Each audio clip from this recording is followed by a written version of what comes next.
السلام عليكم، ازيكم يا جماعه؟ عاملين ايه؟ انا ما اتعودتش ان انا اعمل فيديوهات زي دي خالص في حياتي، ولا كنت اتوقع ان انا اعمل فيديو زي ده. بناشد منظمات حقوق الطفل، بناشد اليونيسف، بناشد بكار، بناشد كل الناس اللي مهتمين بالطفل وشؤون الطفل.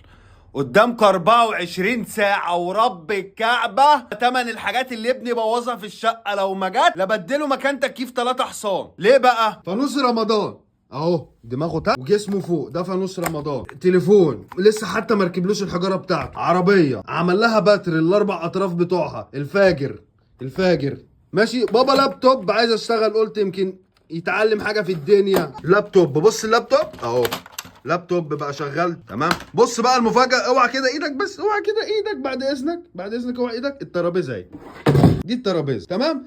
سيبك بقى من كل ده، الحاجه الوحيده اللي شغاله ايه في اللعب؟ كره الميه. ليه كره الميه شغاله؟ لان احنا قاعدين في البدرشين، مفيش بحر، احنا مش بلد ساحلي، مفيش ميه، فليه؟ فطبيعي ان هي تكون الحاجه الوحيده اللي شغاله في البيت. ثانيه واحده اوريك مفاجاه، خليك معايا. انت تخرس خالص، انا ما اسمعش صوتك، ماشي؟ يا صديقي شاشه 50 او 52 بوصه وربنا ما فاكر. عايز اوريك الريموت بتاعها. الريموت بتاعها اهو. الجزء اللي ورا ما بقينا نعضعض الحجره تمام زي اي معزه في الدنيا. ما بيقفلش، الزرار اللي بيقفل اهو ما بقاش يقفل. مفاجاه كمان والكبرى، ترى ريموت التكييف اترمى من الدور الثالث. قدامكم 24 ساعه كلكم تتكاتفوا مع بعض، كلكم مع بعض تتكاتفوا وتشوفوا حل.